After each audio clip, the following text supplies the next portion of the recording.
Good afternoon, everybody. Good morning, depending on where you're at. As always, this is your weekly tech and AI news where we go over everything that's been happening in the tech industry, or most of what's been going on in the tech industry for the past week, because there's no way we can cover everything.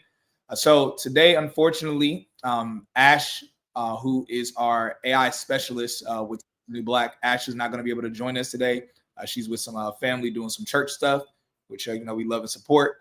That being said, y'all have me here. And as always, y'all know, even though I'm going to be running the show in terms of highlighting the different pieces of news, as always, y'all, you are all not just welcome, but encouraged to make sure you're engaging.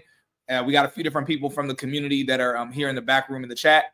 Any of y'all that are in the community, if y'all actually want to join on video with me as we kind of go through this tech news, just let me know in the chat. And then I'll go ahead and add you to the stage so you can be in here with me, because I low-key don't like doing this by myself. Like, I enjoy doing it in general, but I prefer doing it with someone else for some good dialogue. Either way, we're going to get it done because there's a lot of really incredible news that's been happening this week, some cool updates in the industry. And also, if there's anything y'all know about that's happened, make sure y'all drop that information in the chat. Before we go ahead and get started, I want to ask everybody a question, because obviously this was election week in America. So not everybody here isn't from America or doesn't live in America. I want to know from you all, what is your opinion as to how you believe this new presidency is going to affect the tech industry? How do you feel it's going to affect AI advancements with robotics, advancements with Bitcoin, crypto, all of that stuff? Because that's tech adjacent. And overall, like, how do you feel it's going to affect the industry? Very curious to know from y'all what it is you think about it. I know that I have my opinions on it, but I want to hear from y'all first. And again, this isn't a, which president do we prefer, or if we're Republican or Democrat, any of those things, but more so, how do we feel the tech industry and different advancements in technology are going to be affected, or do you think it's not going to be affected at all? I'm curious to know y'all's opinion on this matter. So that being said, all right, we'll go ahead and make sure I'm actually streaming on YouTube and LinkedIn. Okay, cool. All right, so that being said, we're going to go ahead and start off with the first bit of news that's happened.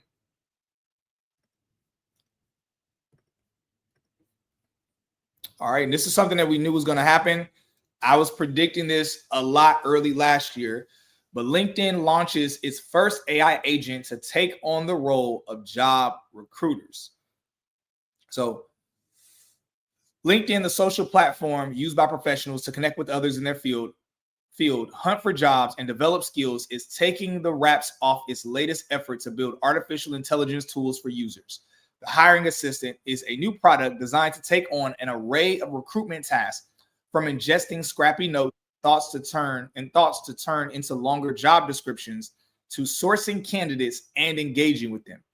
LinkedIn is describing hiring assistant as a milestone. It's as a milestone in its AI trajectory. It is, per the Microsoft-owned company, its first AI agent, and one that happens to be targeting one of LinkedIn's most lucrative categories of users, recruiters. LinkedIn said the AI assistant is now live with a select group of customers, large enterprise companies such as AMD. Y'all know AMD is right now bussing. AMD is currently bussing. Which company was it we just talked about last week? Intel. AMD is bussing Intel's head wide open right now. But they have customers like AMD, Canva, Siemens, and Zurich Insurance among them. It's slated to be rolling out more widely in coming months. It's interesting. The platform was always an early adopter of AI in its back end, somewhat creepily folding AI techniques into its algorithms to produce surprisingly accurate recommendations to users. For example, the viral rise of generative AI a couple years ago, however, left LinkedIn like pretty much every other tech company scrambling to bring its front end up to speed. So LinkedIn, of course, and I'm going to paraphrase this next part. A lot of people don't know, I've mentioned this before. LinkedIn is actually owned by Microsoft. Microsoft owns LinkedIn. And who is ChatGPT or OpenAI's biggest investor? Microsoft. I believe Microsoft has something like they're like 60 or 70% of an investment stake in ChatGPT. Essentially, they kind of own them, basically, because when you're the 70% of the investor of a company, you kind of low-key own them. And so, which is pretty interesting, especially because Microsoft has their own competitor to ChatGPT. They have Copilot, so it's like they almost own ChatGPT, but then they also have a competitor product as well to ChatGPT. And now LinkedIn is leveraging this. So listen, y'all, I'm gonna tell you something. Want to know from y'all what y'all think about this? Do you believe this is gonna replace recruiters and talent sourcers? I'm gonna be very real with y'all. One of the things a year and a half ago, I was telling friends about. I actually, I was a part of a small team where we created a product called Octoply, where the goal of Octoply was to be, not the goal, it was applying to jobs for people. I ended up stepping down from the business because the technical side of the company, I was basically over marketing. The technical side was making promises that technically we couldn't do, and I didn't know that. I would just go off of what they said. I would promote and market, and then after a while of hearing report after report of people saying it was inconsistent in its performance, I realized, okay, you know what? I can't keep promoting this, so I stepped down from the company. It ended up selling literally within 7 or 8 months. Sold it for a little over $700,000. Just to give y'all a little bit of insight, you can create a tech startup, AI tech startup, and I'm not saying it's a great thing, but it's just a thing. We were able to create it. It wasn't necessarily perfect, but just in the lane that what it was doing, investors and other people who were interested in buying it ended up selling it for a little over $700,000. That being said, one of the things that I was speaking to my co-founders about, I was telling them, man, technically, if we wanted to, we could reverse this and we could have this do basically a lot of the work of recruiters for people. And we decided to not do it and not go that route, largely because I had a lot of friends that were recruiters, and I was like, I don't want to create something that eventually could make them lose their jobs or careers. But I knew that this eventually was going to happen. So now, of course, this is something where recruiters, hiring managers should use and utilize. But as we all know, like recruiters, talent sourcers, they're valuable roles. Now, AI is not going to be able to replace them right away because their role is much deeper than them just finding candidates and them interviewing people. The role is much more complex with that. A lot of them actually leverage data and have a little bit of a data analytics side to their role as well. The good recruiters do. Anyway, that being said, I'm gonna jump over to the comments to see what y'all are talking about, and we'll do a deeper dive into this.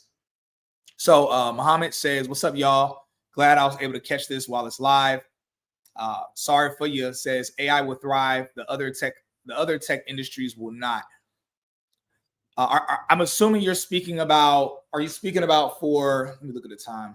I'm assuming you're speaking about for the presidency, the election.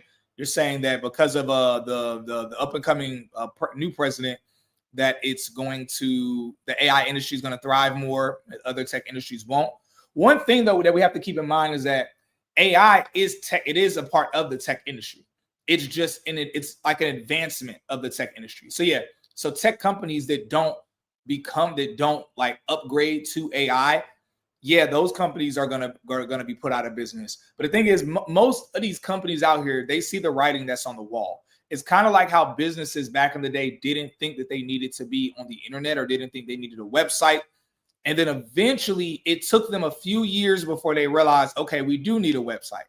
And the same thing in terms of a lot of businesses that didn't realize that they needed to become tech companies. Like McDonald's is a tech company. People just think of McDonald's as food. And McDonald's is heavily tech. McDonald's has thousands and thousands of tech employees across the board, from QA people to obviously software engineers, cloud developers, cybersecurity team members. The list goes on and on. McDonald's is a tech company. Of course, they want to promote themselves as such, but they are.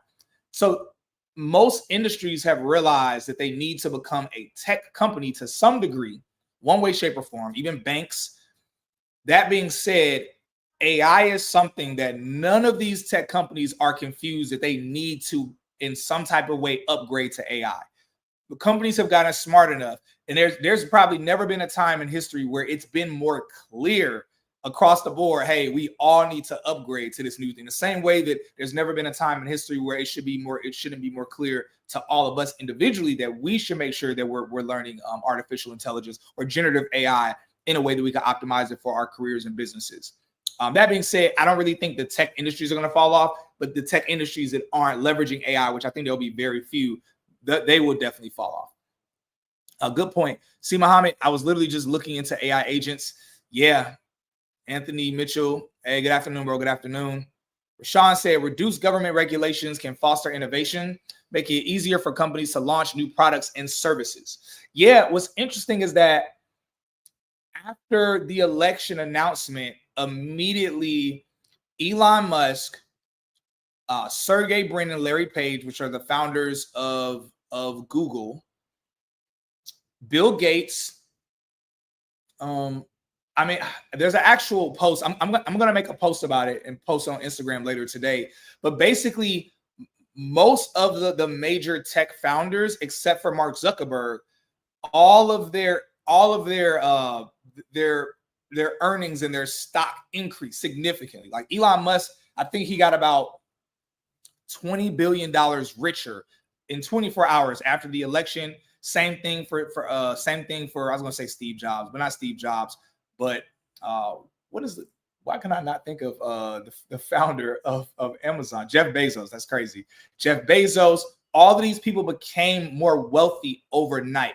And what do they all have in common? They are all tech founders. And so actually one of the billionaires who actually lost a lot of money during the election was the only person that's in the top 10 list that isn't a tech founder. Literally the only person in the top 10 list of the wealthiest people in the world or in America, the only person that their net worth went down significantly after the election is the only person in the top 10 list that is not a tech founder. So it's like we literally could see the writing on the wall.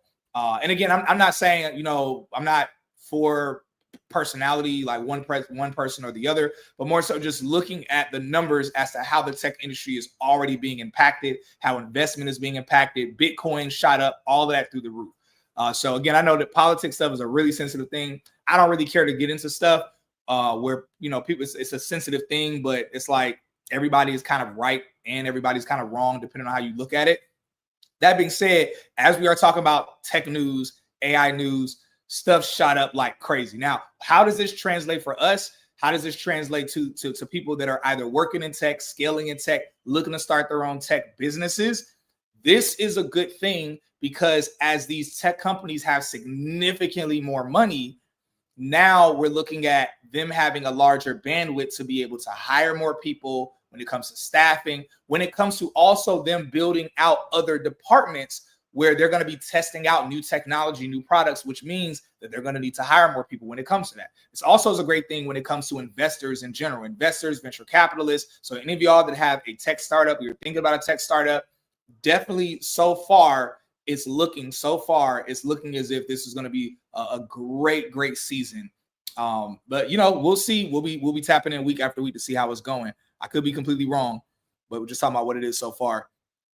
Muhammad says true, but I think there should be increased attention on AI ethics to mitigate bias. Yeah, I agree entirely. Governments are starting to crack down on AI ethics. I'm not going to say it's unfortunate because we don't know yet, but one of the things about Donald Trump that he wants to do is he wants America to like truly lead the world when it comes to AI and robotics. From what he claims, from what he says, he wants to do that. And that's why he's been partnering with people like Elon Musk. Him and Elon Musk used to not like each other at all. Donald Trump's it was either his last run for president where he lost, or it was the one before that. Sometime during that, him and Elon Musk were constantly taking shots at each other. But he claims that he wants to focus heavily on AI and robotics, but he also wants to give them a lot of freedom and runway because he knows what a lot of other countries are doing. He wants to make sure that they don't end up lapping America. But we'll see. Again, we'll see how it all goes. Muhammad says this will create new jobs. Yeah, definitely. Are you talking about, so are you speaking about the presidency or are you speaking about the LinkedIn with the AI agent? Anyway, Rashawn says, main goal is to become obsessed with learning and embracing AI like your life depends on it. Exactly. I agree 100%. What's up, Oren? Oren says, if Musk can influence him and the admin, then it will be great. The investment is necessary and needs to be in place. I agree 100%. 100%. I love it. I love the comments, y'all. Yeah. So when it comes to LinkedIn and this AI launch, I'm going to be real. I had a podcast episode with a couple different recruiters where they were talking about that it's necessary for tech recruiters. It's necessary for them to upskill, because I've seen a lot of people that are like, oh, I want to become a tech recruiter. And it's like, okay, a lot of people want to become a tech recruiter because you think you're not going to need to be technical. You think you're just going to be paid six figures just to interview people or just to do talent sourcing. But understand, tech recruiters that end up getting kicked out of the industry are the ones that are not upskilling when it comes to technology. Not that you need to be a software engineer, but let's say if you're a recruiter, if you're a technical tech recruiter, which that's an actual term, where you're recruiting for people that are actually technical, then it is important for you to have some understanding of the technology that you are recruiting people to be able to work on. So that way you can vet people properly. And, the list goes on and on. So it is important now because of AI. A lot of these recruiters are really going to have to upgrade, because the way that this works, I talked about this before, specifically within our boot camp and our trainings, LinkedIn. So a lot of people don't know this. LinkedIn is actually the most profitable social media platform in the world. Google YouTube might have it beat, but I'm pretty sure LinkedIn, and somebody could fact check me on this, the reason why LinkedIn is so profitable, even though it's nowhere near the most popular, it is because they have so many different ways they monetize.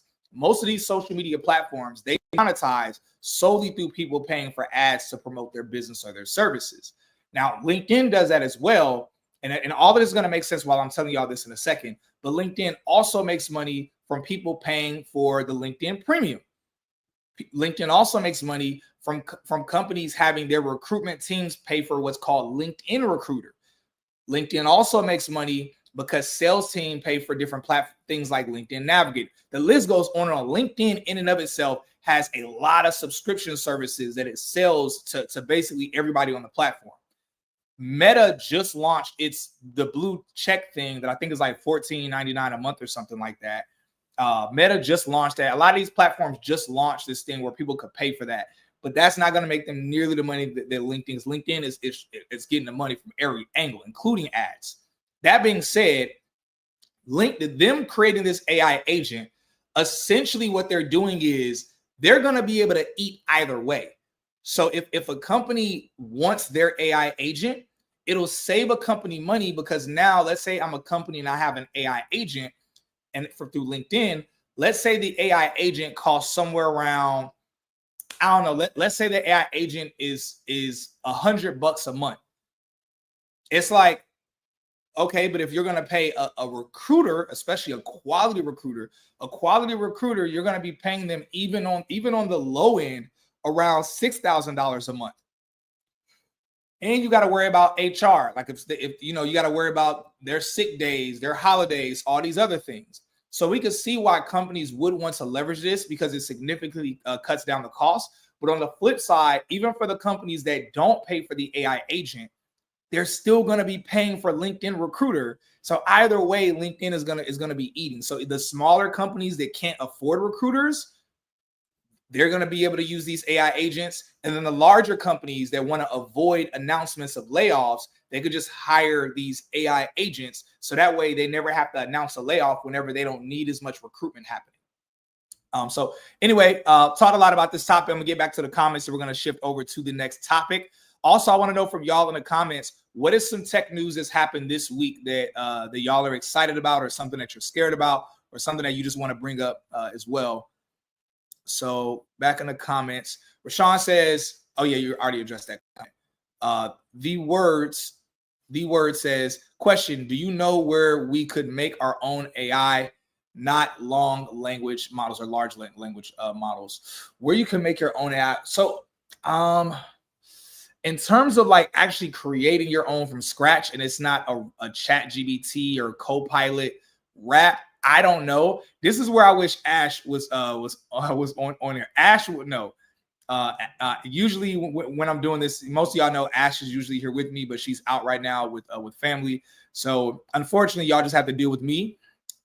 So the super tech enthusiast that I am not an AI expert or specialist like Ash is. Ash would definitely be able to tell you that. So Notary says, Notary World says Elon Musk needs to tread lightly with Trump because one wrong move and Donald Trump will drop it. Hey, you might be right about that. You might be right, but I'll be real. Trump, and again, I'm not trying to get too much into the politics stuff, but Trump really needed Elon.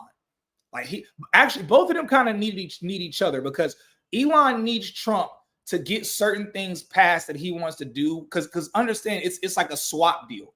Because even though Trump is a billionaire, Trump is not the billionaire that Elon Musk is. Like Elon Musk is a big dog billionaire. Trump is a little b billionaire, which still a billionaire.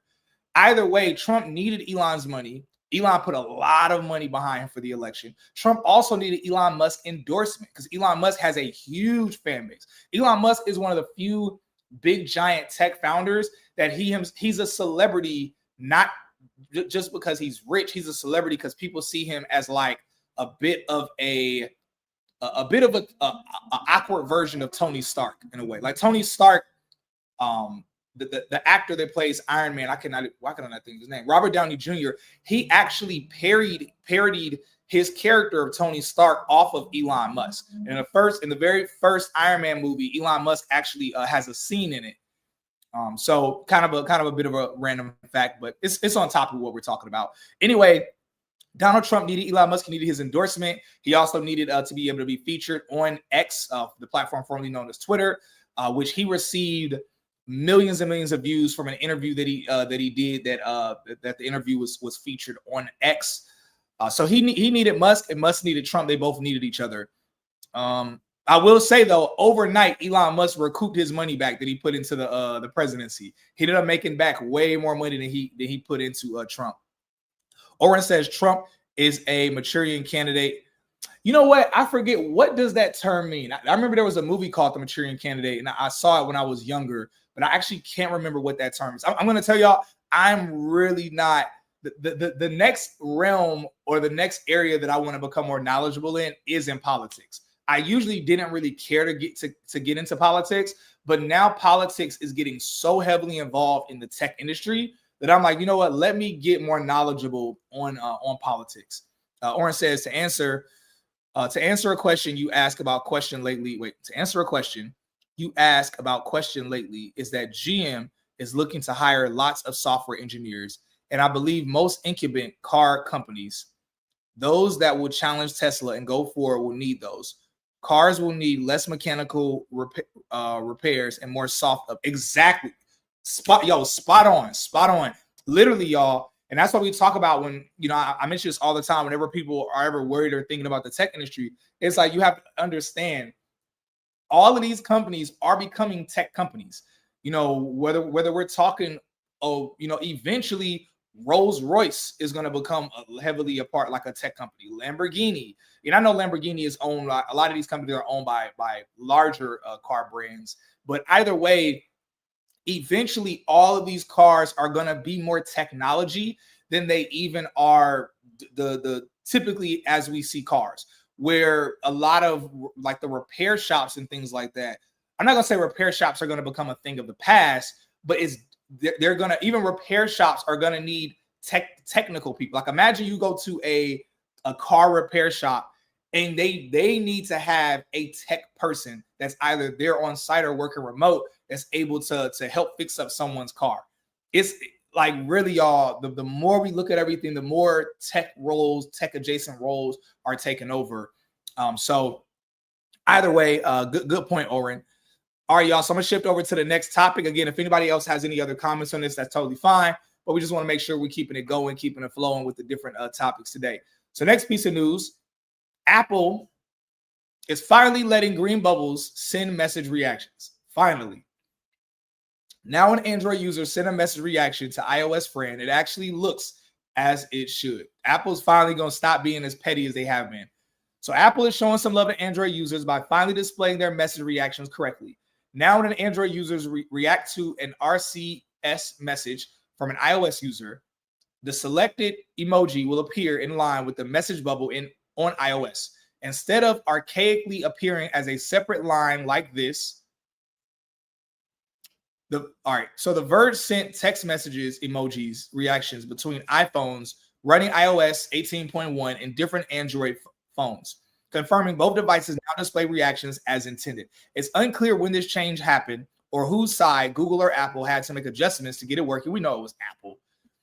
Anyway, so I'm curious. So this is obviously not world-breaking news, but I'm curious, why do y'all think Apple did this? Because Apple, their whole stick with Android is that they want to create a deep separation between Android and Apple users, to where whenever an Apple user is texting someone with an Android, they feel disgusted. If they feel like they're texting a poor person, even though we know a lot of Androids cost as much, if not more, than iPhones. But anyway, I digress. That being said, I wonder what made Apple and Tim Cook decide to do this. Like, what would be the end goal of this? Because now this creates less of a separation, and it almost makes the iPhone. Now, this isn't a super huge deal, but it's enough that it slightly doesn't make the iPhone feel as exclusive, or texting with iMessage as exclusive. I wonder if we're seeing the beginning of Apple transitioning their focus from the actual phone, and maybe they're focusing more on like maybe not the phone, but more so the iMessage, and maybe they are getting a little bit more focused on other types of technology. So maybe they don't care as much about this. I don't know. I'm just interested as to why they did this. Esther says grasping at straws because they've seen Apple fan base is fed up with the lack of innovation. Yo, you might be right. They might be saying, you know what, let's do something, because people saying we're not innovating. This is kind of like you're innovating backwards, though, honestly, because it's like, okay, I don't even know. It's interesting. Kendrick says maybe Apple wants to take some of the Android customers. Yeah, but the thing is, though, is I don't see how this would make people want to become an Apple customer, because this isn't. You actually might be right.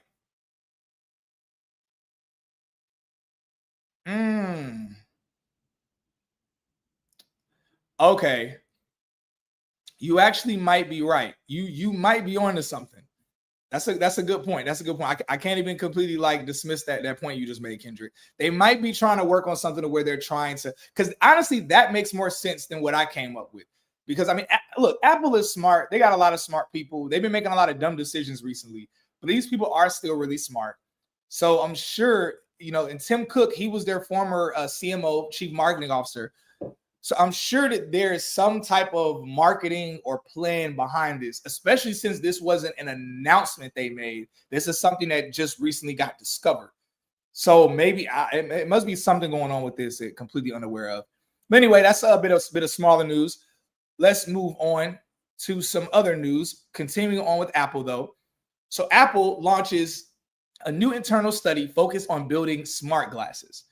So this is interesting because Apple recently announced that they're canceling their Vision Pro plans.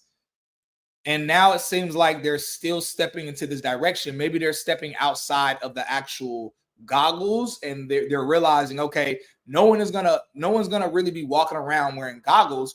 People instead are maybe they saw what Meta's doing, and they say, you know what, people are gonna be wearing glasses instead. Because if you want to have someone using your product, you want to have them using it in a way that it's easy, it makes sense, and that they could have it with them accessible at all times. And so maybe that's what they're doing. Either way, let's continue on. So after announcing Vision Pro last year, Apple reportedly has been exploring more ways to provide AR and VR, augmented reality and virtual reality content to users. And it seems that the idea of smart glasses is growing within the company. A Bloomberg report on Monday revealed that Apple has been conducting a new internal study focusing on building smart glasses. Apple wants to know what its employees think about smart glasses. According to the report, the initiative is known internally as Atlas and would have started last week, with Apple employees giving feedback and thoughts on smart glasses. The group responsible for the initiative wrote an email to selected employees confirming the studies on products in this segment. Testing and developing products that all can come to love is very important to what we do at Apple. This is why we are looking for participants to join us in an upcoming user study with current market smart glasses, the email reads. As detailed by Bloomberg, Apple often gathers secret groups when it has plans to launch a new category of product. The company refers to collect feedback the company prefers to collect feedback from employees rather than customers in order to keep its plans on the low. The study suggests that Apple wants to push ahead with the idea of building its own smart glasses. It honestly makes sense for them to do this because Apple's brand is seen as sleek and sexy and luxury. Steve Jobs' whole idea with the phone and with their technology is that he had a lot of inspiration from Tom Ford. We all know Tom Ford is the person that brought Gucci back on the map, and he did such a great job. He was a fashion designer out of Texas. He did such a great job saving Gucci when Gucci was about to fall off as a brand. I believe in the, don't give me the line when it was, but he did such a great job saving Gucci. Eventually he went off and created his own brand, which we all know is Tom Ford. That being said, Steve Jobs always saw Apple as a bit of like the Tom Ford of technology, where it's like in a sense of it being sleek, it being sexy, it being luxury. That's why we know that the brand behind Apple, people feel like you're poor if you have an Android. Again, even though Android could cost just as much, it's about the branding of Apple. That being said, Apple doing these glasses, I think this makes a lot of sense because, and I know this is just a rendered design, but Apple's glasses, we all know they would look really sexy. I want to know from y'all, because it makes sense for Apple to do this. If Apple doesn't do this, I think they're stupid. Not that they need my opinion. They're good. They worth trillions of dollars. But I think they're stupid. I've said this before. I think they're stupid if they don't do this, especially if they could go up against Meta, because Tim Cook and Mark Zuckerberg hate each other's guts. Mark Zuckerberg is always throwing passive shots at Apple all the time. Every interview I see him in, he says some comment. He never says Apple, but he always says, yeah, I can't stand when companies do this thing. And it's like, bro, just say Tim Cook and Apple. Like, stop being fake. Say Tim Cook and Apple. That being said, I think they should do this. I want to know from y'all, if Apple does this, would you buy yours from Apple or would you buy yours from Meta? Like, and let's say both of them have the same type of sleek design, whatever. Just who would you want to buy yours from and why? I want to know who and why. Because obviously we know the value of Apple is that you can be connected with people phone call wise. The value of Meta is that they have the best way for you to sync up with social media. Now, both will be able to overlap. I'm sure Meta's glasses, you'll be able to still be on, I don't know, maybe Apple probably wouldn't let you use their oh man. I'm literally thinking, another question I have for y'all. Do you think if someone has Meta glasses, would Apple allow you to use iOS and basically be able to treat it almost the same as an iPhone, where you can text people, you can FaceTime, all of that stuff using the glasses? I'm not sure how FaceTime will work, but y'all basically get what I'm saying. Because Apple is notorious for not letting anyone else get access. They're a closed source model. So technically speaking, I think it would almost be like another Samsung Android versus an iPhone. I don't know. I'm curious. I'm clearly rambling because my mind is going so many directions right now. And I see y'all are going crazy in the chat. So I know y'all minds are rambling too. Let's see what y'all are talking about. So Apple is a brand, and maybe like how Xbox and PlayStation have some games that can be played on both online, perhaps that's the same for Apple. Oren says, Apple is learning. Like we spoke about change and keeping up. It's better to be late to the party and show up with a product people can buy into, as they already have a large consumer base, than not be at the party at all. Yeah, very true, very true. Yeah, because Apple is notorious for usually being the I'm not saying the last person to something, because obviously Apple created the whole smartphone movement with the iPhone. That being said, they created that. They started with the, I believe, the iPad. They've innovated and created new things, but lately in the past, I would say decade, Apple more so lets other people create something, and then they figure out how they can do the same thing and make it better. And then they announce it as if they came up with it. It's funny, but yeah, you might be right. They're testing it out. They're probably going to wait to see what Meta does, and then they're going to try to release something that's better, that's sleeker, that enhances whatever Meta is going to produce. I'm happy for this competition, though, because, again, competition is going to help with a variety of things like prices, like innovation. Obviously, we know, for those of y'all that don't know, Ash AI, who is our AI specialist, who usually is my co-host during these streams, I literally just purchased my technology from her. It's literally I'm not gonna say it's similar to this. I'm gonna say this is similar to her technology. I'll say that. So y'all are gonna see me in the near future wearing some of her technology. All right. So continuing on in the comments. So Osvaldo says Apple, of course. So you would choose Apple's. Yeah, and I feel you, low key. I don't know why I would want to choose Apple, because I'm not even an Apple fanboy. But I guess it's hard for me to imagine Meta or Facebook making something feel cool or sexy. It's hard for me to imagine. I know that they partner with Ray-Ban. So they're partnered with Ray-Ban, and that's supposed to make them feel cool and sexy. But even me personally, I've never liked Ray-Ban glasses. Like I own 2 pair. Somebody stole 1 pair, and I literally know the person that stole it, and I just didn't care. I know that they were hyped to have some Ray-Bans, and I was like, whatever. And another pair, I just lost them, and I just didn't even care. I was like, whatever, because I don't think they're that impressive.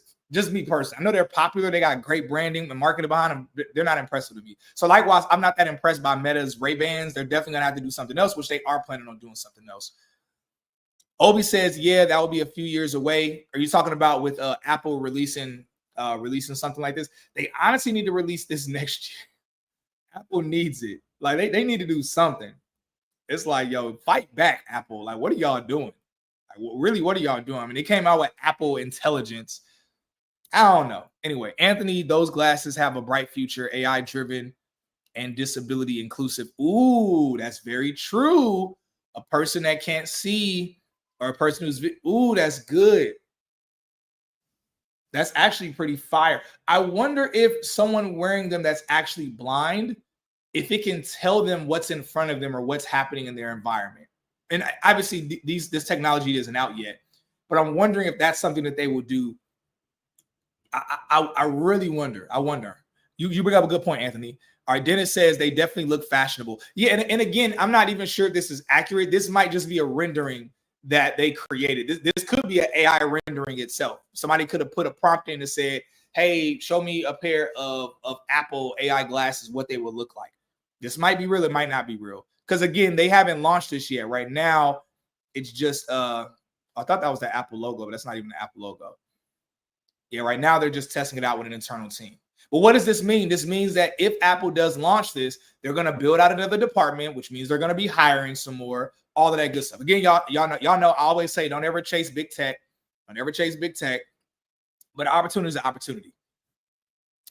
Obi says, Dennis says they definitely look fashionable. Obi says Steve Jobs won with design and marketing, and they've been beefing since. Yeah. They're yes. That's one of the great things about Apple, because Steve Jobs, he got his degree was in design, I believe, and which is great.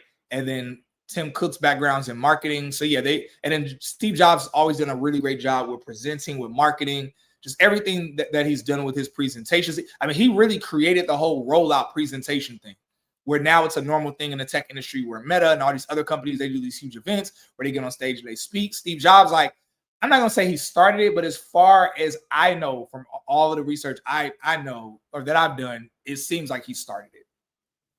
Anthony says, I have seen one video of them functioning and they are very good. You're talking about Meta's, right? It can't be Apple's, because literally this is internal. Maybe it is Apple. Let me know. He says they are very good. Who would have tough? Oh, who you meant? Who would have thought the Google Lens were just too ahead of their time? That is so true, Anthony. Bro, that's facts.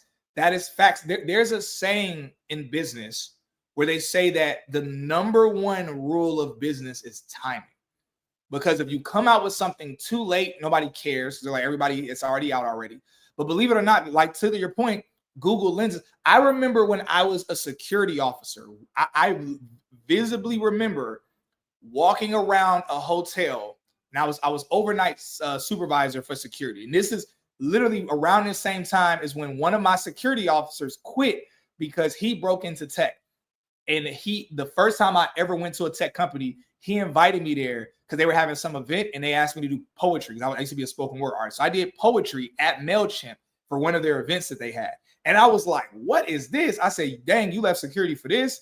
Anyway, while I was security officer walking around, I was watching I remember this vividly. I was watching a YouTube video. It's a tech channel that I used to watch. I need to start back watching them.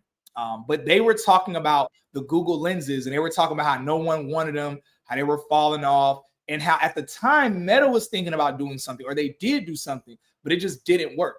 But yeah, to your point, it's so crazy how this technology technically came out, but there was two issues. One, the technology itself, AI and all these other things weren't fully here yet to make it like valuable enough.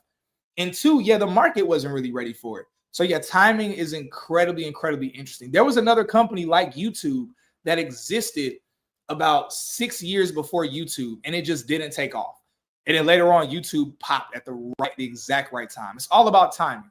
All about timing. Uber and Airbnb wouldn't have really taken off in such a way had the market crash 2007 through 2009 happen, and people needed another way to like make money. So they started Uber driving, and people needed another way of form of travel if they didn't have their own car. It was like this very interesting thing that happened. So timing is definitely everything. I love that you said that. All right, so let's continue going and continue flowing. All right, another comment from Oren. Oren says privacy was a big problem and everyone was scared.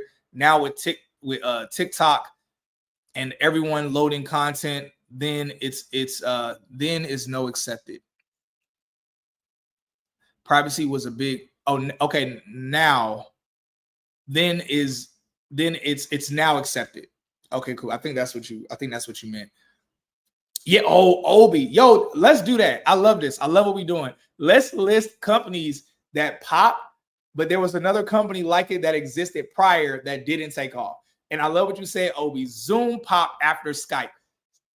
That's probably one of the greatest examples we can all think of. The fact that Skype not just existed, people were using Skype on the regular. Skype was like a big deal. And then they just fell off. And it wasn't like Zoom came and killed Skype. It was like Skype just, y'all want to know what I think? So Microsoft bought Skype. I'm pretty sure Microsoft is who bought them. Let me see. I'm pretty sure Microsoft bought Skype.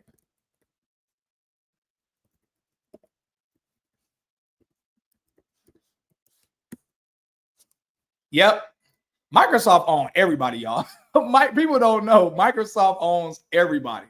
Microsoft purchased Skype for $8.5 billion in 2011, way before Zoom popped. Zoom didn't really pop until, like, if we want to be real, when the pandemic happened.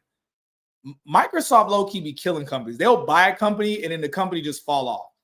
Microsoft Corporation acquired Skype for $8.5 billion, and it was incorporated as a division of Microsoft, which acquired all of its technologies with the purchase. Dang. Yeah, Microsoft bought them, and then they just fell off. They just fell off.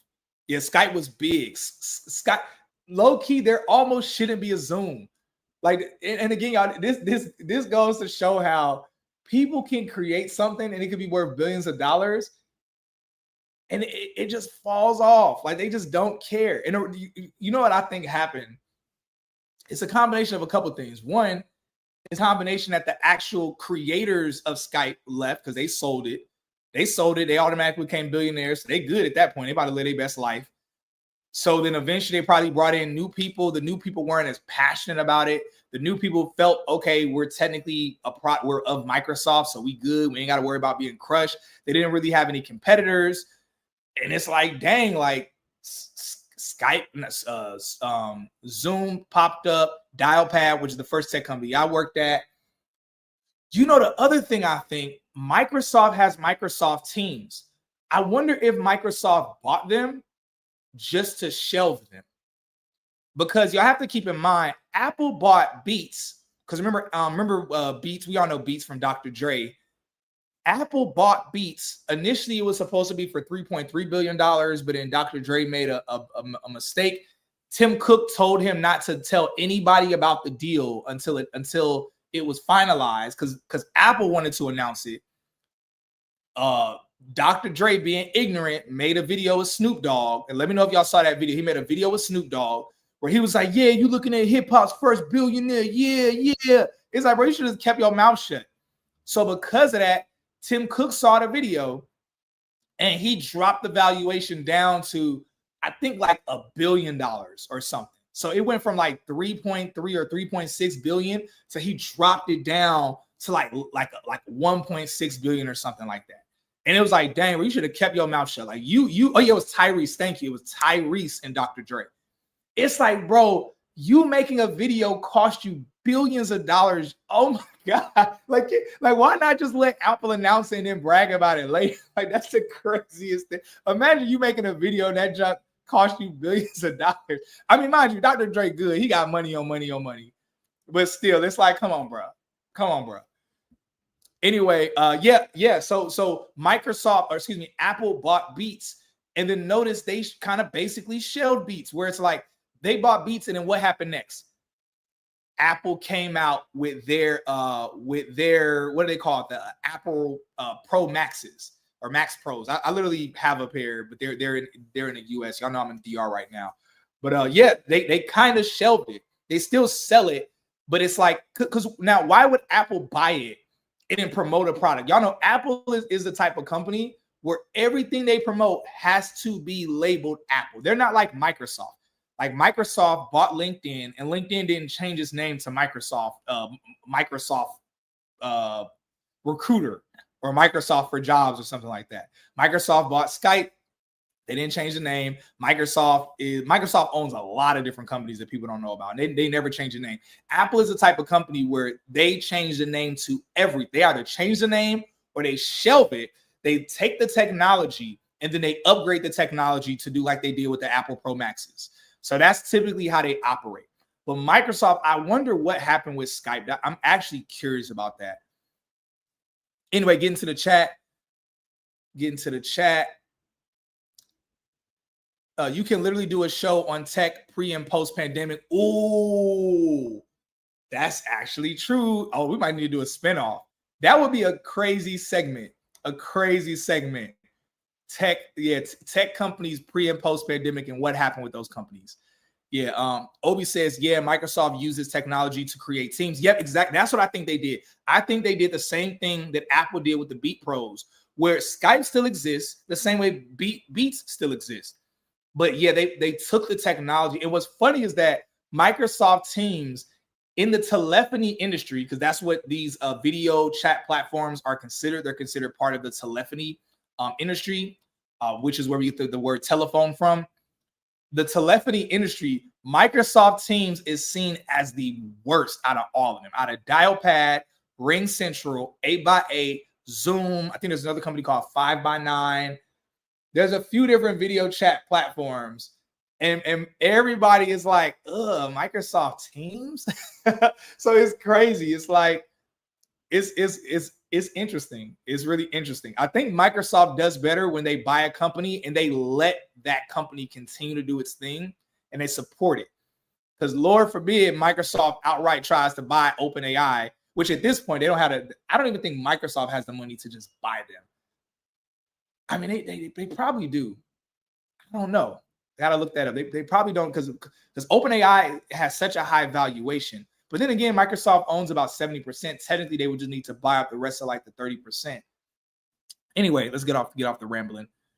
All right, so Dennis, isn't that what Amazon does? Exactly. Amazon, that's the story of Amazon. When I read the book called The Everything Story about Amazon, when I tell y'all Amazon is the mafia. A lot of these tech companies, y'all, they are the mafia. Like, the way they move is conniving. And it's like there's nothing you can do about it. There's like Amazon, there was a company that they were going to buy. This junk is crazy, y'all. There was a company that Amazon was going to buy. In the meeting, let's say that they were going to buy the company for something like it was something like 500 million, like $500 million or something crazy. When Amazon, they had a meeting with the executives about the deal. They intentionally had the meeting in a building and in a room that blocked out all communication. So no one could call, text, or receive calls or texts or any notifications. While this meeting is going on, and these types of meetings are not meetings where it's like it's a 30-minute, hour and a half meeting. These are meetings where it's like it's basically like a half a day type of meeting where you're having a meeting, y'all have breaks, you and your individual teams reconvene, y'all talk about, okay, how should we handle this? How should we handle that? So while this meeting is happening, Amazon was announcing online, on TV, they were announcing a exactly same similar product to the market. And I forget, there were some other elements involved to it. But the people that worked at that company that Amazon was about to acquire, all of their leadership was trying to call the executives and tell them, yo, Amazon is screwing us over right now. They're screwing us over. Now, why was Amazon doing this? They were doing this to devalue the company. So Amazon basically offered them a deal. The company said no, that the founders and executives said, no, that's crazy. There's no way we would sell for that much.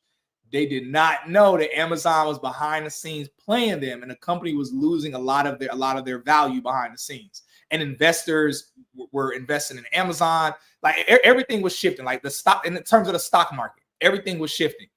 By the time the executives left and found out, they ended up having to come back to Amazon and had to sell for even significantly lower than what Amazon was buying them for. Like they do some mafia type stuff that like people just really don't know how crazy this stuff is behind the scenes in a lot of these industries, like mafia. Let's see. Yeah, Dre was too excited. That video is Black financial history. That's very true. That's very true. He dropped it just enough that it wouldn't make him a billionaire. Yes, that's literally what Tim Cook did. Like, y'all, these people are petty. Tim Cook, and I'm not trying to make this a racial thing, but I'm gonna just say it. Tim Cook saw a black man bragging like, yeah, your boy a billionaire, you're a billionaire. And Tim Cook was like, I told you not to announce this before Apple could announce it. So you know what? You so happy you're a billionaire, I'm going to lower it just to the point that when it's all said and done, after taxes, after you're split with your co-founder, all of that, you ain't going to be a billionaire. Next level petty. Next level petty. Like when people make a certain amount of money, they don't have to be PC friendly or HR friendly. Like to the public, they're like that. Even to their employees, they're like that. When it comes to like that business stuff, they are sharks. They are sharks. And that's one of the things I say, like, if anybody here is an aspiring business owner, like to some degree, you're going to need to learn how to become really shrewd. Like really shrewd. That's something I'm even working on, because with Tech is a New Black and our relationship sometimes there have been boot camps that I've collaborated with, that I've promoted. And it's like, of course, Tech is a New Black, we always vet a program top to bottom to make sure they're quality, because we've made some mistakes in the past. We're promoting some boot camps. So we're really good now at vetting programs. That being said, I've worked with some boot camps that I could tell they basically played us in terms of like any affiliate revenue we were supposed to get. I literally had a boot camp. They Zelled me about almost $3,000 yesterday, because for months and months and months, they owed me money. They told me at first that nobody signed up for their boot camp. And I knew that was a lie, because I was like, no, there's no way, because the content I dropped for them went viral. I said it was literally hundreds and thousands of people interested in your boot camp. And mind you, their boot camp is really good. So it's not like anything about the boot camp, but I was like, no, there's no way. Like somebody signed up. Like we definitely deserve are getting some type of affiliate kickback. But I thought maybe I was tripping. I said, maybe I'm wrong. And then eventually a few people DM me and they say, hey, Cyrus, I'm in that boot camp you recommended. I'm really enjoying it. It's really great. And I was like, would you look at that? So then, because I'm busy and I'm just not the best at managing my time, the boot camp, I didn't have to hit them up. So I figured, because there was no way for me to track how much they owed, I figured on the low end, it was probably about $1,000, a couple $1,000. On the high end, it was probably about $10,000, $12,000. Now, mind you, that's good money, but it's like one of those things where it's like, I'm busy, I'm doing stuff, whatever. Their team emailed me last week, a week and a half ago. Their team emailed me not knowing that I've already promoted this bootcamp before, because clearly they've made so much money, they've been able to hire out more team members, which I think is actually a good thing. I love it when I see a bootcamp getting more money and then they hire more staff to assist with the fulfillment and the support and everything within the boot camp. That's what a boot camp should do. I'm not going to name any names, but the bad boot camps that I've seen, the boot camps that started falling off in quality, they did the opposite. They were getting more signups within their boot camps. They increased their prices, but instead of them hiring more team members to assist in the support and the fulfillment of people, helping more people break into the industry, instead, all the money just funneled up to the top of the CEO and some of like the team members, and then they were just basically Duck McScrooge, living off the money, partying it up, stuff like that. I'm not gonna say any names, but I literally know this happening. So that being said, I love that this boot camp didn't do that. I love that they hired out more staff, but one of their staff members didn't know me. They emailed me and said, "Hey, we would love to work with you. We love your platform, and tech is new black, and you helping people get in tech." And I straight up ripped them. I said, "Yo, y'all owe me money." I say, "It's crazy y'all hit me up." I say, "Y'all owe me money, and I'm not doing nothing with y'all until y'all give me my money." And then somebody emailed back saying, "Oh, no, technically, we kind of technically, you kind of broke a rule because during the stream or during when you mentioned us, you did this other thing." I said, "Nope, that's cap." And I said, "And now, since you're trying to play me, in front of your employees," I basically told him, I said, "Hey, look, if you don't sort this out now," and I said, "Yo, I need my money by Wednesday." I said, "I don't even know how much it is, but when I see the number, it better make sense to me. If I feel like it's too low, I'm still gonna feel like you're playing me." I was like, "I need my money by Wednesday. If I don't have my money by Wednesday, I'm gonna do a post on social media." And mind you, I wasn't really gonna do it because I'm not that type of person. I don't like posting about drama and stuff like that. Because I've had a lot of people play me in the past, and I'm not gonna like out people. It's like whatever. It is what it is. You take your licks, you keep it pushing. That being said, that was a situation where now they paid me the money, and mind you, me and the CEO spoke. He apologized. I even apologized for being like a little messy in the email because it wasn't very professional of me, but I had to say something. That being said, if I had been more of a shrewd businessman previously, when I collaborated with them, I should have said, "Hey, give me a dashboard so I can track the leads. Hey, give me a link that I can view how many people are signing up to the bootcamp. Hey, give me this, give me that." I didn't do it because I was being too nice. I was thinking, "Oh, it's cool. I can trust you, even though we've never worked together before." So that being said, learn from me the same way we're going to learn from Dr. Dre. It's important that we are more cutthroat when it comes to business because it's not about being rude. It's about making sure we don't have to get rude, because I had to get rude in my email with them earlier this week, but I would have never had to have gotten rude had I done better business-wise. And I made sure early on, I said, "We're not going to work together unless you have a dashboard, unless you can track certain things that I can visibly track as well." That could sound rude, but really it would have kept drama from happening that ended up having to happen. So please learn from me. And again, good boot camp. They've helped people get in tech, all that good stuff. Still a great program. But we're probably not going to work together now because the emails got messier.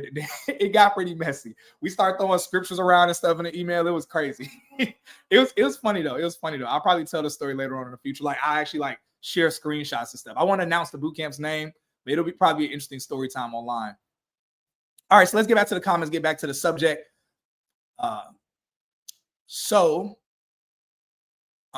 Tahira says, "I embrace this technology, also knowing that the focus groups consist of people who are forwarding corruption on behalf of government agencies in sanctuary cities." Yep. Anthony says they know the market that beats. Oh yeah, the music devices beats using Black artists and ad that appeal to Black and Latino people. Yeah, true. Very true. So here we have to be mindful of all that's going on to come up as this technology gets released. Think Diddy and Epstein. Teams is iffy to be honest. Yeah, Teams is low-key trash. Slack, yep, Microsoft owns Slack. These tech companies play different. That's funny. He was teaching him a lesson. Yeah, Microsoft does not brand all of these companies for tax reasons and moving money around. They have had such a cash pileup for share buyback, etc. I don't know why I'm having a tough time reading these. They have such a cash pileup for share buyback, etc., to strengthen the company. Okay.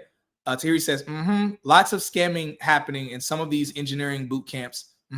Example, I can't delete my Apple ID sign in from 1010. A boot camp, I call them out for fraud. What's crazy is I've been hearing more and more people calling out 1010. What's interesting is that for our boot camp, people have sometimes brought up 1010 to my career advisors. They're like, hey, well, how do y'all compare to 1010? We're thinking about doing 1010.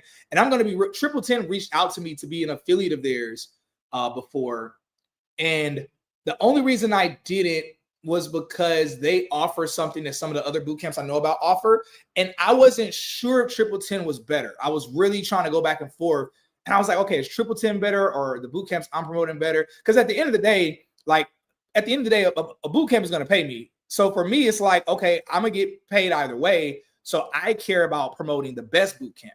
Why? Because it helps Tech is New Black's brand. And it helps y'all, obviously, because if y'all do a good boot camp, y'all get in tech, y'all are going to tell people, yo, thanks Tech is New Black. Y'all are going to tell people about the Tech is New Black platform. So at the end of the day, whether it's a bad boot camp, a mediocre boot camp, a good boot camp, a great boot camp, they're all going to pay. So for us, it's like, let's promote the ones that are great. There's a platform. I'm not going to say the name of the platform because I'm actually friends with the owner, and it's a great platform. But there's a platform that has literally on the platform, they have hundreds of boot camps on the platform that are on their platform. Tech is a New Black, the way that I saw it, I didn't want to, because we could collaborate with every boot camp if we wanted to. But the way that I saw it is, I said, well, I don't want to be like the Walmart of boot camps where it's like every boot camp you want to do, you can come to us and we have a discount. I was like, no. I want to be more of, I don't even know what company to compare it to, but I was like, I want to be more of a company where we only recommend, like if you want to do cloud, we only recommend 1, maybe 2 cloud boot camps that we vetted and we know are good. If you want to do cybersecurity, we are only going to recommend this one. If you only want to do this, we're only going to recommend this thing. And I figured that would be a better route to go because it's like, it's going to help everybody either get in the industry or worst case scenario, you're going to have some amazing knowledge and it's going to help you adjacent in something that you do in the future. Anyway, Obi says, stand on business. Yeah, I stood on business. The police phone scam ring. IMSI catchers in my building keep calling as Apple support with no answers. Wow. All right. The word says, do you know of anyone hiring paid internships remotely? Maddie says with Trump, tech is going to boom. Yeah, it is. Again, this is an opinion. It's an opinion I have. I believe the tech industry is going to boom. Now, mind you, if Kamala had won, other companies would have done well. But I don't think the tech industry would have boomed this. I mean, we literally saw it. I think the tech industry. I'll be real, and I'm not gonna say I'm happy that she lost, but specifically on this subject of tech, I'm more than confident had she won, we would have saw a dip in the tech market and we would have saw further layoffs. And again, that's because tech companies and investors are biased. Investors are projecting that Trump, being a Republican and being a businessman, they're projecting that Trump is going to lower taxes on businesses, which of course he is, every Republican does. He's going to lower taxes. He's going to be more competitive in the market because he's going to want America to outcompete China and all these other countries when it comes to AI, robotics, and so on and forth. So the companies and investors, knowing that he won, they immediately dumped their money into the stock market, backing all these tech companies and tech stock.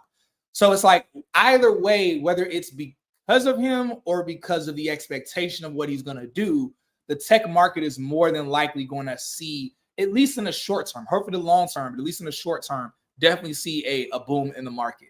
I try my best to look at things objectively and just look at like the numbers and the facts. But I try not to get too much into the politics because it's impossible to get into it without getting emotional. All right. Tahiri says, many blessings to Tech is the New Black. Y'all put me on to a lot. Grateful. Hey, thank you so much. Appreciate the love, Tahiri. Thank you so much.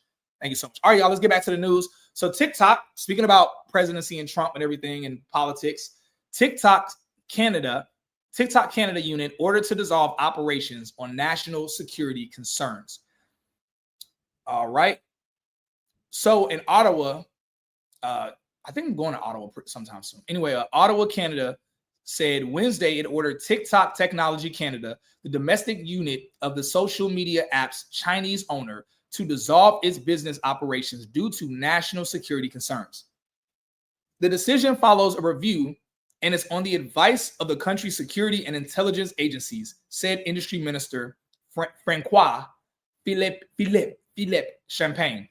He said the extraordinary move is to address specific national security risks, but didn't elaborate. A spokeswoman for Champagne didn't immediately respond to a request for comment.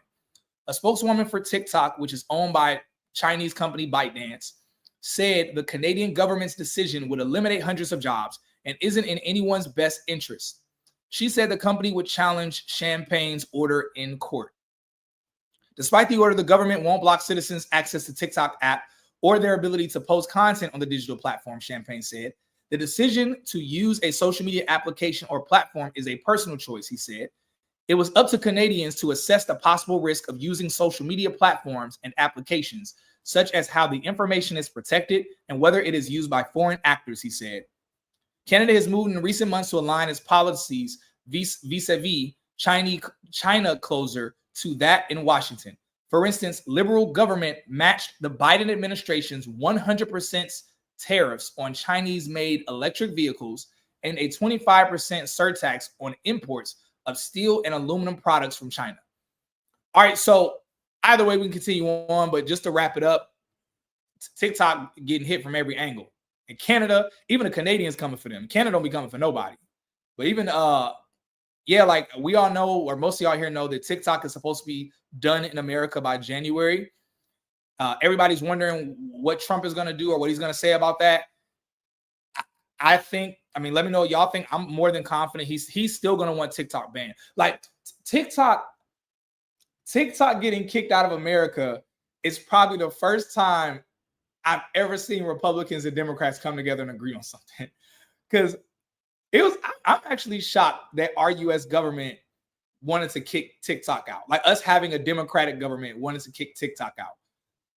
That was interesting for me to see. But I don't know. How do y'all feel about TikTok getting kicked out?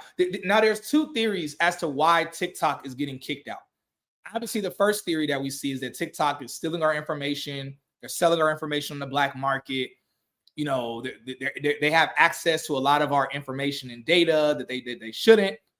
But then the other argument that I've heard, and I've heard this from a lot of people in tech, they said that really what it is that a lot of these tech founders, from Mark Zuckerberg, like these social media platform founders, Mark Zuckerberg, Elon, and many others have talked to our governments behind the scenes and have said, yo, we got to get rid of this platform. But mainly because of them being mad, because them being like, yo, there's a non-American social media platform that potentially could be bigger than all of us. And low key, they decided to just be like, nah, we're not going to let that happen. Because you got to think about it. All of the popular social media platforms, Facebook, Instagram, YouTube, X, these are all American platforms. This is the first time ever that a non-American platform was rivaling and probably was potentially going to pass up everyone else, except for YouTube. Ain't nobody about to pass up YouTube. YouTube is a beast. Anyway, which side do y'all believe? Do y'all believe that TikTok really is farming our information, that they're trying to, sell it to the black market, that they are? Or do you believe the other theory that really our tech leaders, American tech leaders, have cahooted with our politicians to basically say, yo, if y'all get rid of TikTok, we'll either give y'all money, or if y'all keep TikTok, we're gonna send some of our jobs overseas, which is what a lot of business owners do to threaten the government. Option B. All right, Obi thinks it's option B. The word says, I think my YouTube froze, but do you know of any paid internships remotely? Thank you. Paid internships remotely. No, I don't. I don't know of any paid internships remotely. I do know that there's a lot of mass hiring that's about to happen. Even before the Trump announcement, there's a lot of mass hiring that's about to happen in January. Unfortunately, because now I have a boot camp, it's a little trickier. Usually I would just kind of share this information publicly, but what we're working on, because we just got a new instructor within our boot camp, specifically for the tech sales side. He's an enterprise sales director at Microsoft. He's been in the industry for over 10 years. He has a lot of connections to kind of help basically like people finish our boot camp and be able to pair people up with referrals within a lot of these big tech companies. So even the companies that are mass hiring, he's putting me on. He knows companies that are about to start mass hiring in the next couple of months. So we're trying to work towards keeping things a little quiet on social media, so that way we can have more opportunity for people that are in our community and within our boot camp be able to get these opportunities. Not that I'm trying to keep the opportunities from other people, but obviously people paying for the boot camp, we want to like prioritize them. But in terms of pay, if I see any paid internships, I'll announce that stuff online. So anyway, Oren says China has it written it can take control of companies for military reasons and security.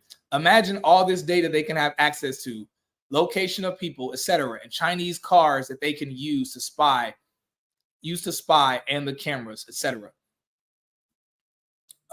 My code hand says yes. I'm not sure what you're saying yes to. Probably because I ran with it about 10 different topics. Obi says there's so many other apps from China to look out for. Dennis says I think it's a little bit of both, but they definitely don't want it to be bigger. Esther, I believe both has validity. Yeah, it could be. Yeah, what y'all are saying, it could be a little bit of both. It could be a little bit of both. Yeah, it could be that one, it is a little bit of a threat, and two, it's also a threat to these other social media companies, and they like, yeah, we don't like this. We want to take them out. Take them out. Louis G says, how should Black people prepare for this presidency, occupation, and education wise? I mean, upskill.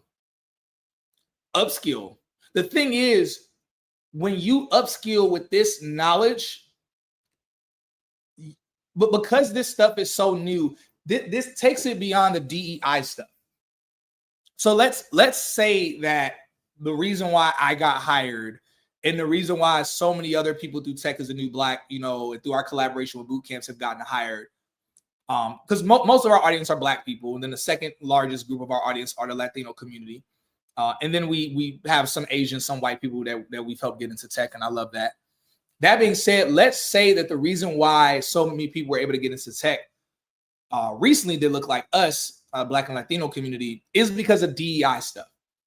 The thing is, when we talk about things like cloud, when we talk about things like just updates and things when it comes to AI and robotics, your race doesn't matter anymore, because now the market has a desperate need for something where there are not enough people that know how to do that thing. It's like at this point, you're a necessity. It's like Neil deGrasse Tyson, where the reason he became popular, what made him want to become popular, he told a story about how, and I'm sure most people know who he is. For those that don't, Neil deGrasse Tyson, he is an astrophysicist, amongst other things. He's a brilliant mind, a genius. He's a person that makes everything in terms of astronomy and just the way the world works in biology and nature. He makes it sound so interesting because he's so passionate about it. So he makes it sound so cool when he talks about it. That being said, Neil deGrasse Tyson talked about how he was like not a leader. He was like a mid-level person at some scientific institute. And the news ended up showing up there. And they ended up, because they didn't have anybody else to interview, he was the person that was available. They interviewed him.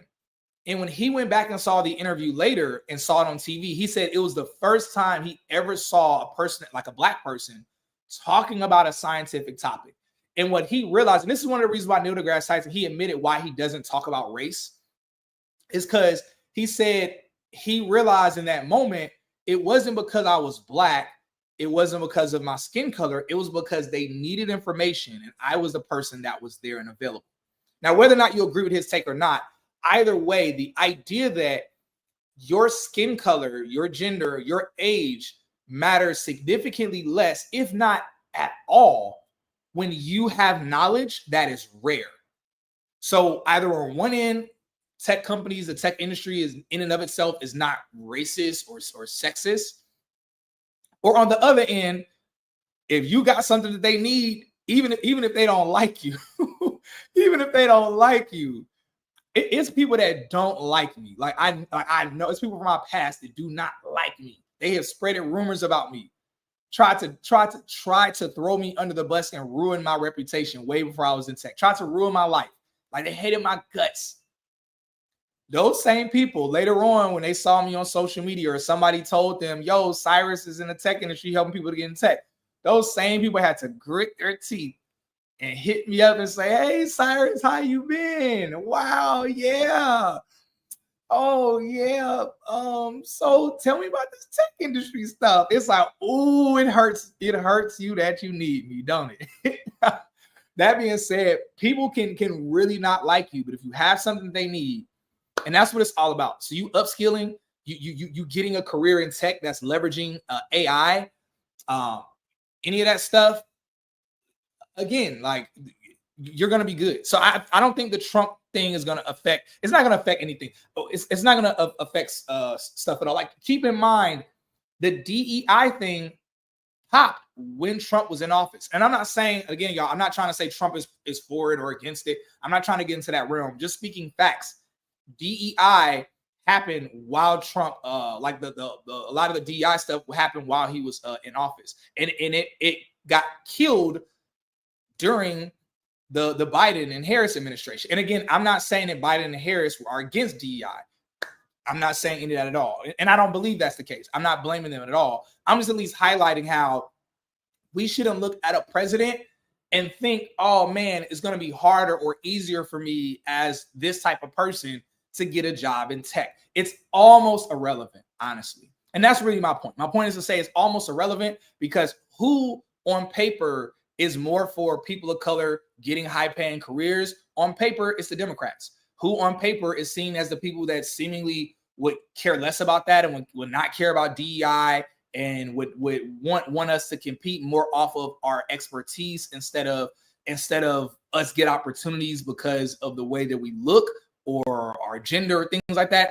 The Republicans. Either way, we saw the opposite happen. And again, not saying it was because of the political parties, but I'm saying it's in spite of the political parties. So, all right. LinkedIn user says, what's up? Great question, though, Lewis. Like, really good question. I don't think that's a crazy question at all. Anthony says, what is your opinion on the most demand skills for 2025 job role wise? So my opinion is cloud, tech sales. Specifically, I wouldn't say, I don't know. I wouldn't want to say sales engineering. I'm going to have to look in the next few months, but sales engineering is a part of tech sales. But most in demand, cloud, tech sales, specifically SDR, account executive type stuff. Cybersecurity, definitely, but cybersecurity is harder to get into. That being said, we do Tech is New Black. We do have a brand new cybersecurity partner. Most of the cybersecurity partners we've had before were really great, but we just partnered with someone where they literally just beat out Lockheed Martin. They beat out Lockheed Martin to be the training for part of our military sector when it comes to cybersecurity. Like literally, the government and the military looked at Lockheed Martin's training program, looked at theirs, and it's like, yo, yours is significantly better. So we literally just collaborated with them. So they have everything comprehensive. You get all of your certifications through them. Like they're actually verified to be able to make you certification or make you certified. A lot of the other boot camps, they can give you the education, but they're not at that level when it comes to these different certification platforms. So anyway, so if you're interested in cybersecurity, that's a route. Obviously, SDET, which is both SDET and tech sales are what we offer within the Tech is New Black program.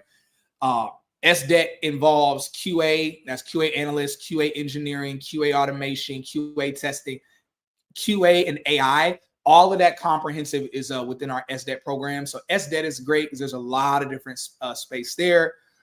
What else? What else? What else? If you are a software engineer specifically for AI, that will be really good for you. But we don't really know how long that's going to last, because eventually AI is going to be able to create AI, and that's not going to take a long time.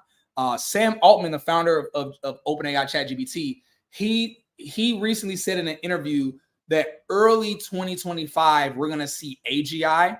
AGI is like a huge step up above general or generative AI, and then after that we're going to see what's called super intelligence or super AI.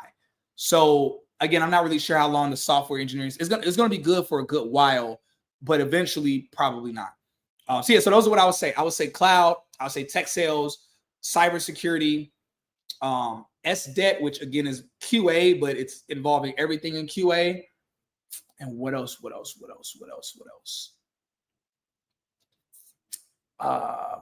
Maybe business analyst and data science. But you don't just get, like, data science isn't an entry level role. I usually like to talk about roles that are entry level, so that way we could talk about like what you can get into. Data analytics might be good, but I think, and I could be wrong, I do think let's ask ChatGPT. Not that ChatGPT truly has the answers to everything, but let's ask ChatGPT.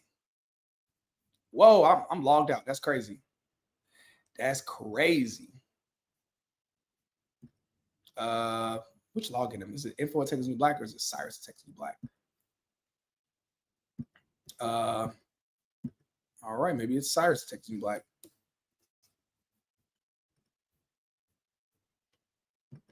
All right, let's try this one more time. Y'all see it's in Spanish because I'm in the Dominican Republic. All right, so let's figure this out.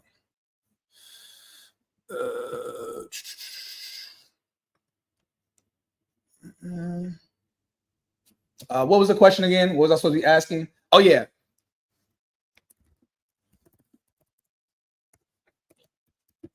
Is data analytics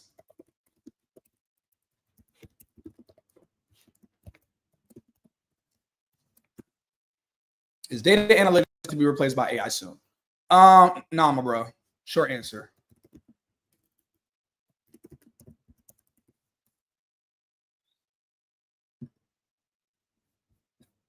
What is this? Get out my face. All right. AI is transforming data analytics by automating routine tasks and enhancing insight generation, but it won't fully replace data analysts. Analysts are essential for interpreting results, handling complex decision-making, ensuring ethical standards, and tailoring insights to specific business needs. AI will augment, not replace, the role of data analysts. Yeah. So basically, as long as, and I can tell you this, if you want a recommendation for a data analytics that leverages AI, where you learn AI, literally just I would recommend Course Careers. They have a data analytics program that is AI enhanced, and they're only, unless they've increased their price, with my discount link, they're only for $449, and that's it. So literally, you can just DM me whatever, and I can give you the link to that. And so yeah, that'll be good to go when it comes to that piece. Yeah, so cool. That answers that question. All right, y'all. Let's get back to business. So, knowledge is wealth. TikTok is a form of warfare, a different form of Cold War. TikTok is the East. TikTok in the East is knowledge. TikTok on the West is promoting ignorance. Yeah, I've seen that. I've seen posts about that where they say that that's how TikTok operates. Dennis says, but when they need you, that energy different. It's good to be in that position when they need you. Oh yeah, exactly. Chinese technology operations are larger than anything we could imagine. Yeah. What about the CompTIA security certification? Yes, you get that through the cybersecurity bootcamp that I'm talking about. You get the CompTIA, you get the Security Plus, you get all the certifications and then some. And then they have a large network as well. Like they're really good. They're really good. All right, good stuff. SDET, software dev, engine, and tech. QA is quality assurance. Yeah, essentially, but QA specifically, I'm talking about for the tech industry. You said SDET, software development, engineering, and tech. No. QA, SDET SDET is software. No. SDET is software development engineer and tester. Like not in tech, but tester. I'll give you a quick example. And I'll stop Googling things. We can get back to business in a second.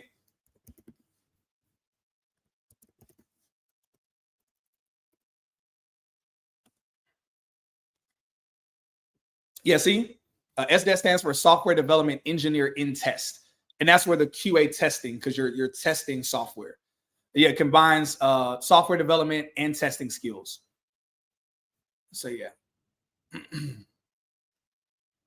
And I can mention what roles are, or what jobs can you get in as SDET?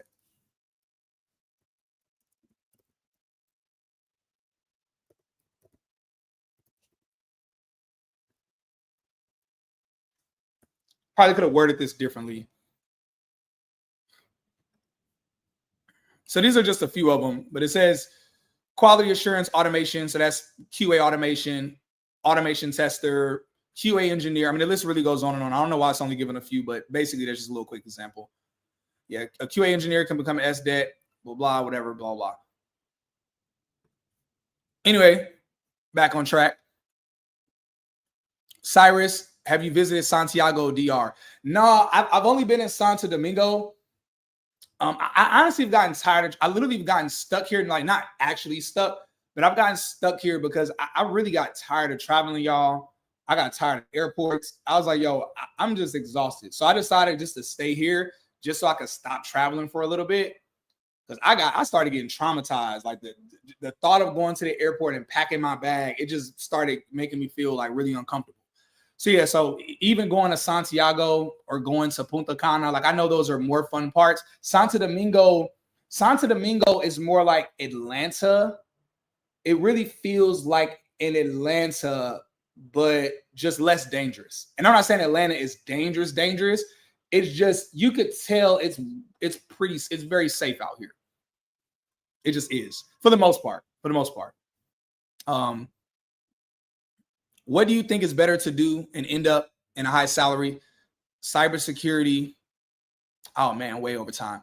Cybersecurity role, a bachelor's degree in computing. Please don't get a degree in tech. I was saying 2.5 years ago to not go to school to get in tech. And that was before AI. Now, it just does not make sense to go to school to get like a college to get in tech. Is crazy.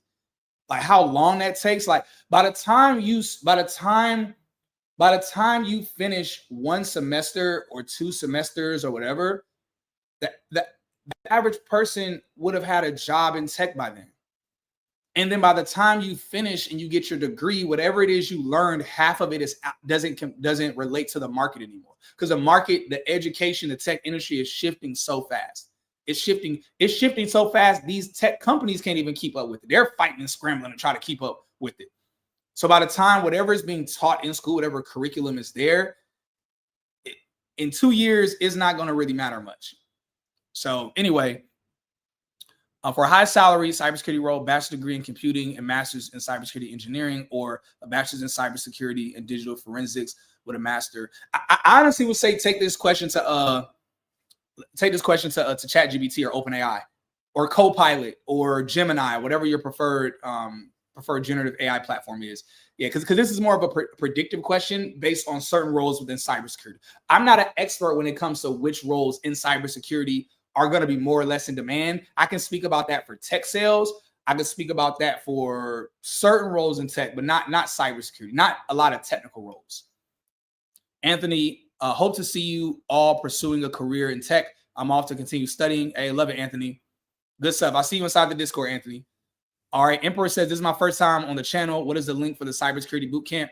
I would say, so how do I give you the link right now? Because I don't think I could just directly give you the link. I would say, so I know you said it's the first time on the channel. I would say if you could possibly DM me, or if you could, if you message me on Instagram or LinkedIn, my Instagram is I'm just Cyrus, and I'll put it here in the chat. And you ain't got to follow me or anything weird like that. Literally just DM me. So I'm just Cyrus, or you can look me up on LinkedIn. It's Cyrus Harbin. And my apologies, I didn't know that the conversation was going to go this direction, so I didn't have the links underneath the description. But also, actually, what another thing you could do in the description, if you click the link in the description, specifically the link that talks about signing up for our boot camp, literally you can speak to my team and you could tell them, hey, I'm just interested in cybersecurity, and my team will literally be able to give you the link. So even though we're a boot camp, we recommend other boot camps because I mean, you know, even though we know that tech sales and SDET is good and popping, it's like some people want to do something else. I graduated my cybersecurity boot camp in February. Any advice? Let me know, which boot camp did you do? Because that question is more loaded than you think. Because usually, depending on the boot camp you did, it sounds like a boot camp that I usually don't recommend. Because usually a good boot camp, not usually, a good boot camp is going to have it to where you're not going to really need advice. You're going to have all of the advice and resources, aside from networking. But outside of that, you should have everything you need. Let me know the name of the boot camp you did. Let me know the name of the boot camp, and let me know what resources and help that they gave you or are giving you that's helping you get in the industry. And then I'll give you feedback. That'll be easier for me to answer. All right, y'all. So we get to the last couple pieces of news. We got a lot of news in here. We're really going to touch on a couple pieces. I'm going to let y'all vote. And whichever are the two that get 3 votes, like get 3 of y'all to vote first, or the first 3 answers I see, I'm going to choose. But the next topics, and we're going to only choose 2 of these, so make sure y'all ready to put it in the chat. The next topics are gamers roasting Netflix generative AI plans after it lays off human developers. Amazon gets approval for a new delivery drone, a flying drone, to begin testing in Arizona. AI startup Perplexity got a triple valuation to $9 billion. Amazon CEO denies the 5-day office mandate is a backdoor layoff. Meta is opening up a pop-up retail store for their Ray-Ban Meta glasses. Oh, and that's everything. So which one of these, whether it's the Netflix creating an AI, using AI for gaming, Amazon getting approval for the drones, AI startup Perplexity, $9 billion valuation, Amazon CEO addressing the back into office mandate and what's the purpose of it, and then Meta opening up their retail store for Ray-Bans. Emmanuel says Merit America. I'm not really sure what that is. Merit America. I'm confused. Amazon, FAA, and AI startup. All right, so we got 1 vote. So again, whichever one of these gets 2. All right, and we got 2 for Amazon.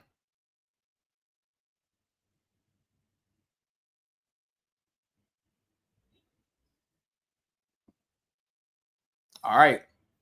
Up. Okay, we're gonna talk about Amazon. A lot of y'all saying Amazon and drones. All right, so when you say, I'm assuming y'all are talking about, so you know what we're gonna do? Just so we're clear, we'll just talk about Amazon. We'll talk about the Amazon drones. And maybe we'll talk about the Amazon and the back into the office mandates, that whole thing. All right. Oh, yeah, Amazon FAA. Okay, cool. Yeah, Amazon gets FAA approval for new delivery drones as it begins tests in Arizona. So Amazon said it has received approval from the Federal Aviation Administration to fly its newer, smaller delivery drones, including beyond the visual line of sight of pilots.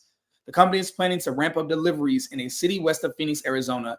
The Prime Air drone program has been slowly moving forward more than 10 years after Amazon founder Jeff Bezos first conceived the idea. That is actually crazy that it took 10 years for them to put this out. One thing I will say about Amazon, over time, they've started to move a lot slower. Like Amazon used to move really fast, but now they move really slow. And what I mean by that is even Jeff Bezos' company, Blue Origin, that's supposed to compete with that's supposed to compete with SpaceX, they came out literally around the same time. Like Jeff Bezos and Elon Musk, when they used to be cool, now they don't like each other. When they used to be cool, I remember reading in the book where they had dinner and they both were talking about plans for basically what SpaceX is. And Blue Origin started, but then it's like, what happened? Like we announced last week that they just got a new CEO over Blue Origin, and Jeff Bezos had to convince the CEO to take the job because the CEO was like, bro, I don't really think you're serious about this. So I don't know what's up with Amazon. They move pretty slow when it comes to stuff. And that's very strange. It's very strange for them to do that. I wonder why that is. Anyway, Amazon said Tuesday it received regulatory approval to begin flying a smaller, quieter version of its delivery drone, the latest step in its long-running efforts to get the futuristic program off the ground. The company unveiled the new drone called MK30 in November 2022. It said then that the MK30, in addition to the other changes, will fly through light rain and have twice the range of earlier models. Amazon said the Federal Aviation Administration approval includes permission to fly the MK30 over longer distances and beyond the visual line of sight of pilots. The agency granted a similar waiver for Amazon Prime's Air program in May, though that it was limited to flights in College Station, Texas, one of the cities where it has began conducting tests. So overall, we about to get our deliveries a whole lot faster, a whole lot faster. And this is really, even though I said Amazon's been moving pretty slow, this is very similar to what SpaceX did to NASA, where NASA has been around since NASA did the moon landing and a couple other little things they did. NASA has not done nothing. They getting all this money from the government year after year after year, our tax dollars, to do nothing. Do nothing. And then not Jeff Bezos, Elon Musk creates SpaceX and then quickly does stuff that NASA has never even thought to do. And now Amazon has been that same way for other delivery companies. What's really crazy is how Amazon literally wasn't a delivery company. They were just a store. First, we all know, they were a virtual bookstore. Then they expanded their store to involve other things. Then they decided, hey, we think we can do shipping better than UPS and FedEx and these other companies and DHL. And now they're doing stuff that none of these other companies even thought about. Like, not only does Amazon have faster delivery already, but now they're about to have like drones, which means that you could get a delivery and you're not like a delivery that usually would take all day or it would take 2 days. Now you could get that delivery within hours or sometimes minutes. So this is like, it's crazy because again, DHL, UPS, FedEx, these companies had the money to do this. But it just goes to show, like, they were all fine with just competing with each other without innovating. Because I guess they were the only three in the market. And then Amazon comes along and they innovated. Completely. Like, how does Amazon go from being your customer? Because Amazon was using them to deliver their packages, and they still kind of do sometimes. How does Amazon go from being your customer to your competitor and then beating you? If anything, this should inspire a lot of us, that any of you that see, if any of you are using a product or a service that you're very familiar with and you see the holes or the faults, the problems in their product or service, it's like you can leverage technology. And again, you don't have to have money, especially if you're in the tech industry already. Technically, you would have some kind of money, but obviously it'll take you millions or billions to create this stuff. But just you having these ideas and then you collaborating with a couple other people and y'all working on the framework, the foundation, the MVP of it, and then y'all being able to present this to investors and other people, y'all can get like all types of money to be able to build this out, to hire a larger team. It's like when I talk to women, it's primarily women. When I talk to women and they have some type of business that's in the if it's a lash tech, when I meet women, they're lash techs, and I'm like, yo, and they're happy because their business is doing good. They're like, yeah, I got a 6-figure business. My business is doing 150K, 200K a year. I'm like, yo, baby girl, you need to get a loan or something so you can buy or look into buying some type of robotic. Instead of you hiring 5 other lash techs to come in and do the lashes of girls, they have lash tech robots. You could take out a loan or something, and you could get lash tech robots inside of your place. You can cut the cost of doing lashes by 50%. So now you're cheaper than all the other lash techs in the city. And then you can market that you're using robots. So now you'll go viral. People are like, yo, you're the girl with the robot lash techs. People are going to come just out of curiosity to test it out. And now you have 5 lash techs that you don't have to pay them. They're just doing their job. They're not going to call out. They're not going to have drama or issues with your clients. It's like, we really need to look and think like if we're, and maybe this is some of y'all ladies, you know, I mean, fellas, some of y'all might get your lashes done. You know, I ain't gonna say nothing. That's what y'all want to do. It's your prerogative. That being said, if you're a customer of, like, you don't have to be in a business to disrupt that business. That's something I want to be clear about, because we always think that we have to start a business in a lane that we have expertise in. Many times you can start a business in a lane that you're a customer of. Because if you understand the customer pain point, that's better than you even understanding the business of it all. Like, truthfully. And so that's why a lot of the people that create the worst boot camps are people that got in tech through college, because they don't understand what someone needs in a boot camp. They don't understand. But myself and a couple others that have done boot camps and eventually, like, we understand the pain point. We understand the experience of what people are going through. That's what I'm constantly, every single day, like when I'm spending time in prayer, one of my prayers is I'm asking God to, like, really help me make sure that I'm doing really good by my community within the boot camp. And that one of the things I want to work on is being more engaging within my community in the boot camp, beyond just the education, actually engaging on a community level and talking about different things that are happening. So anyway, off that, either way, so y'all understand, if you're a dude who gets his hair cut, you understand the pain points of a customer that gets their hair cut. Whether you're having an inconsistent barber, you know, whether they keep going up on their prices. I mean, the list goes on and on. Eventually, barbers don't like to hear this. Eventually, there will be technology that will cut your hair, and it won't take long. We probably could Google it, and there's probably something in beta right now that exists. So you could create that. And I know everybody likes to say, like, oh, well, no, going to the barbershop is more of a community thing. It's most, y'all let me know in the chat, most barbershops today are not a community thing anymore. It really feels more like a business.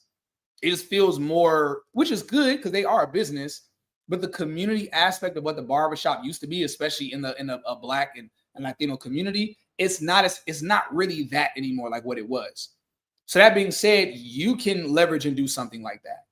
So you can definitely do that, honestly. But anyway, whole other topic. So true. 2025 is for innovation. Innovation is key. All right, y'all. I think this is a great note and great time to wrap up. I'll just look at a couple of the comments, and then we will go ahead and wrap this thing up. Oren says, I believe that the areas that they are going into is so heavily regulated. They need so many permissions, but they are learning and buying the experts from the companies established. So move slow and then efficient delivery. Okay, cool. You might be right, Oren. That might be their strategy right now. Yeah, that is true. You might be right. Emmanuel says, do you recommend any tech conventions? So yeah, a convention is different than a conference. So I do want to highlight that, because my knee-jerk reaction was going to be to mention some conferences. I plan to be at Afrotech next week. I plan to be there. I might be at Afrotech next week. Again, I'm trying to decide if I feel like traveling, but I need to travel. At this point, I've been sitting down for 2 weeks. I haven't flown anywhere, and I've been in DR now for 2 weeks now, almost 2 weeks. Yeah, I could go ahead and take a trip, go to Houston. Anyway, watch out now, Mr. Cyrus. NASA is doing some project research. You do not expose all of your moves ahead of time for the world to see. Like you said earlier, it caused out of yo, whatever NASA been working on, they've been working on that jump for 40 years. Whatever you hiding that's such a secret, you working on that jump for 40 years. It's like, Playboy, yeah, you got to do something. You got to fight back, NASA. Fight back, NASA. Easy for you to say. I would not have a robot that close to my eyes. We're talking about for the lash business. I mean, yeah, I respect that, but again, everything comes down to cost. Like everyone said that they weren't going to get in a car with a stranger until they looked at the math and realized, okay, either one, it costs less. It used to cost less to get in an Uber than a taxi. Two, the convenience of being able to just order an Uber from your phone instead of calling a taxi company and having to tell them where you're at, but the app being able to use GPS to show the driver where you're at. And it alerts multiple drivers. So the closest one to you or one that's nearby is able to come to you. It's like the convenience of all of it. At the end of the day, that's what it is.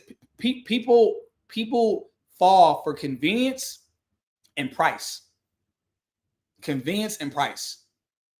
And the thing is, these robots, they will make it more convenient for people. Because the robot, if you have a lash appointment, a robot is never going to call out and say, hey, I got a flat tire, or hey, I'm running behind on my appointments. Like, it's just not going to do that. It's going to work like clockwork for the most part. And then business owners are going to use it because it's going to save them money. And then it's going to cost less as well. So we just have to think, like, I get how you are, where you're like, oh, I'm not going to be comfortable with that. But now I'm going to tell you, you will be comfortable after 2 years of people getting it done and and you seeing their lashes look good, and you seeing that 99% of people haven't gotten injured, because somebody's gonna get injured, but then 99% of people don't get, because people get injured by humans that are doing lashes. Like, people, stuff has happened. There have been lash techs that have dirty lashes or dirty whatever the things are called, and people have gotten like eye infections and pink eye. All that stuff happens already.